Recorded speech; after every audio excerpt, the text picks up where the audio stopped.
Alors bonjour et bienvenue à cette troisième capsule Weebly.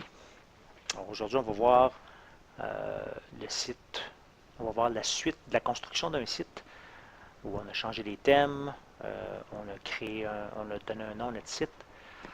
Maintenant on va travailler dans la partie, dans l'onglet construction. Vous voyez plusieurs onglets, on en a touché quelques-uns dans les autres capsules. Donc celui de construire, on va vraiment insérer des items. Donc, ça peut être des items texte, des images, des liens web, des capsules, des liens vers YouTube. Donc, on va voir tout ça.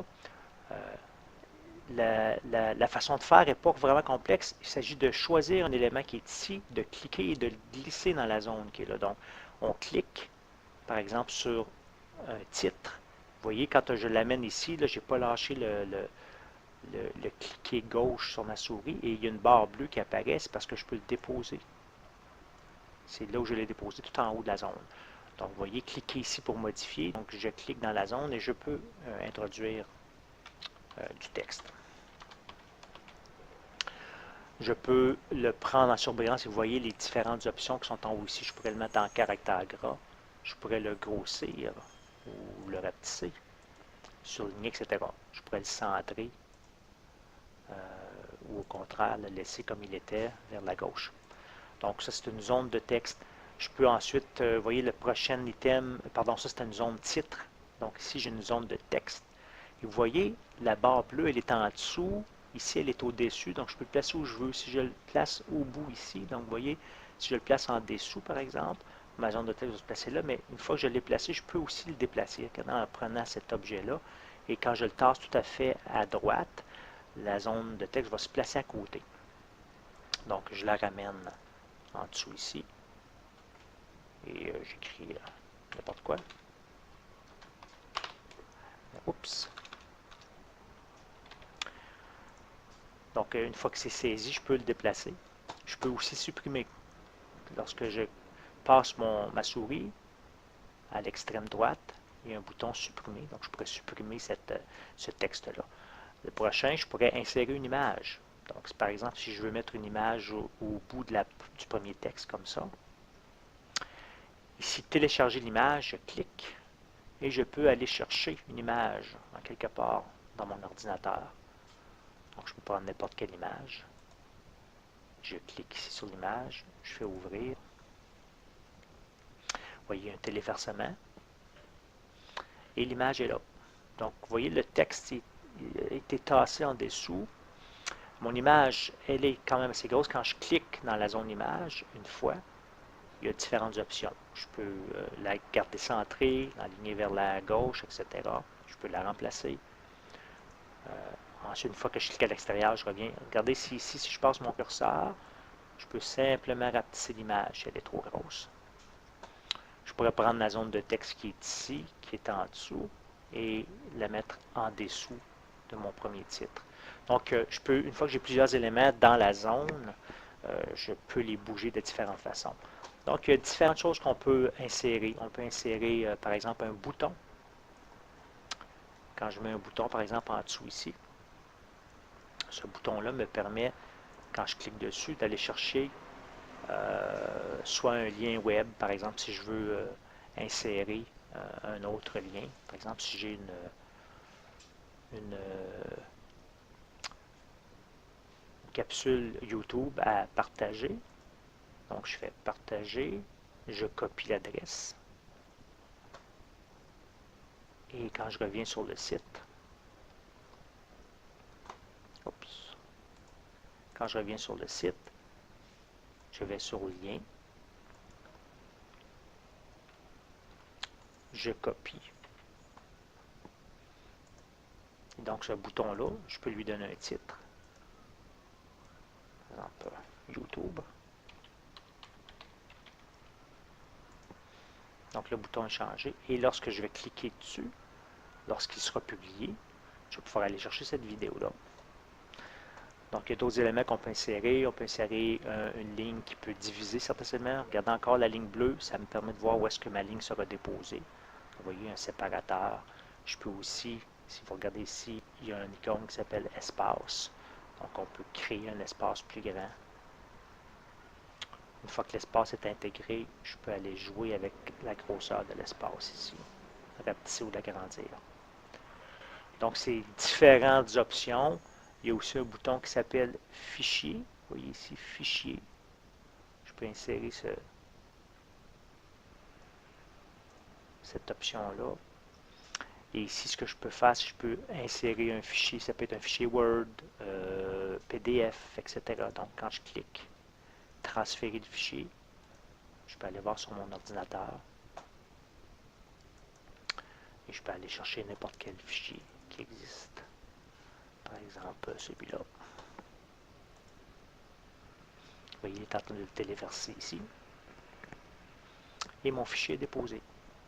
Ce qui fait que lorsque je fais publier mon site, puis je vais aller voir son allure, donc il y a une nouvelle fenêtre qui ouvre. Donc j'ai mes zones de texte ici. Ici, mon bouton il est cliquable, vous voyez là, la différence. Donc quand je clique, il ouvre une nouvelle fenêtre vers ma capsule YouTube. Donc je reviens ici. Si je clique sur télécharger le fichier, j'ai mon fichier en PDF qui apparaît. Alors voilà, c'est tout pour ces différents éléments. Et voilà. Alors bonjour et bienvenue à cette troisième capsule Weebly.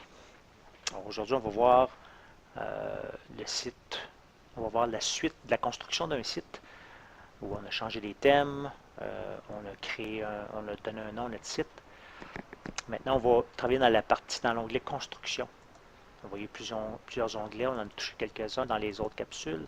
Donc, celui de construire, on va vraiment insérer des items. Donc, ça peut être des items texte, des images, des liens web, des capsules, des liens vers YouTube. Donc, on va voir tout ça. La façon de faire n'est pas vraiment complexe. Il s'agit de choisir un élément qui est ici, de cliquer et de le glisser dans la zone qui est là. Donc, on clique, par exemple, sur un titre. Vous voyez, quand je l'amène ici, je n'ai pas lâché le cliquer gauche sur ma souris et il y a une barre bleue qui apparaît, c'est parce que je peux le déposer. C'est là où je l'ai déposé, tout en haut de la zone. Donc, vous voyez, cliquez ici pour modifier. Donc, je clique dans la zone et je peux introduire du texte. Je peux le prendre en surbrillance et vous voyez les différentes options qui sont en haut ici. Je pourrais le mettre en caractère gras. Je pourrais le grossir ou le rapetisser, surligner, etc. Je pourrais le centrer ou au contraire le laisser comme il était vers la gauche. Donc ça c'est une zone de texte. Je peux ensuite, vous voyez le prochain item, pardon, ça c'est une zone titre. Donc ici j'ai une zone de texte. Et vous voyez, la barre bleue elle est en dessous. Ici, elle est au-dessus, donc je peux le placer où je veux. Si je le place au bout ici, donc vous voyez, si je le place en dessous, par exemple, ma zone de texte va se placer là, mais une fois que je l'ai placé, je peux aussi le déplacer en prenant cet objet-là. Et quand je le tasse tout à fait à droite, la zone de texte va se placer à côté. Donc, je la ramène en dessous ici. Et j'écris n'importe quoi. Oups.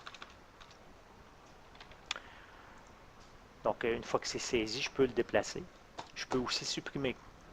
Lorsque je passe ma souris à l'extrême droite, il y a un bouton supprimer. Donc, je pourrais supprimer ce texte-là. Le prochain, je pourrais insérer une image.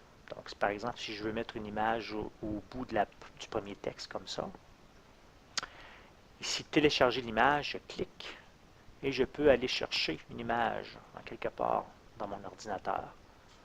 Donc, je peux prendre n'importe quelle image. Je clique ici sur l'image, je fais ouvrir. Vous voyez un téléversement. Et l'image est là. Donc, vous voyez, le texte a été tassé en dessous. Mon image, elle est quand même assez grosse. Quand je clique dans la zone image, une fois, il y a différentes options. Je peux la garder centrée, l'aligner vers la gauche, etc. Je peux la remplacer. Ensuite, une fois que je clique à l'extérieur, je reviens. Regardez ici, si je passe mon curseur, je peux simplement rapetisser l'image si elle est trop grosse. Je pourrais prendre la zone de texte qui est ici, qui est en dessous, et la mettre en dessous de mon premier titre. Donc, une fois que j'ai plusieurs éléments dans la zone, je peux les bouger de différentes façons. Donc, il y a différentes choses qu'on peut insérer. On peut insérer, par exemple, un bouton. Quand je mets un bouton, par exemple, en dessous ici, ce bouton-là me permet, quand je clique dessus, d'aller chercher soit un lien web, par exemple, si je veux insérer un autre lien. Par exemple, si j'ai une capsule YouTube à partager. Donc, je fais partager, je copie l'adresse. Et quand je reviens sur le site, oups, quand je reviens sur le site, je vais sur le lien, je copie. Et donc, ce bouton-là, je peux lui donner un titre. Par exemple, YouTube. Donc, le bouton est changé. Et lorsque je vais cliquer dessus, lorsqu'il sera publié, je vais pouvoir aller chercher cette vidéo-là. Donc, il y a d'autres éléments qu'on peut insérer. On peut insérer une ligne qui peut diviser certains éléments. Regardez encore la ligne bleue, ça me permet de voir où est-ce que ma ligne sera déposée. Vous voyez, un séparateur. Je peux aussi, si vous regardez ici, il y a un icône qui s'appelle espace. Donc, on peut créer un espace plus grand. Une fois que l'espace est intégré, je peux aller jouer avec la grosseur de l'espace ici. Rapetisser ou l'agrandir. Donc, c'est différentes options. Il y a aussi un bouton qui s'appelle Fichier. Vous voyez ici, Fichier. Je peux insérer cette option-là. Et ici, ce que je peux faire, c'est que je peux insérer un fichier. Ça peut être un fichier Word, PDF, etc. Donc, quand je clique Transférer le fichier, je peux aller voir sur mon ordinateur. Et je peux aller chercher n'importe quel fichier qui existe. Par exemple, celui-là. Vous voyez, il est en train de le téléverser ici. Et mon fichier est déposé. Ce qui fait que lorsque je fais publier mon site, puis je vais aller voir son allure, donc il y a une nouvelle fenêtre qui ouvre. Donc j'ai mes zones de texte ici. Ici, mon bouton il est cliquable, vous voyez là, la différence. Donc quand je clique, il ouvre une nouvelle fenêtre vers ma capsule YouTube. Donc je reviens ici. Si je clique sur télécharger le fichier, j'ai mon fichier en PDF qui apparaît. Alors voilà, c'est tout pour ces différents éléments. Et voilà.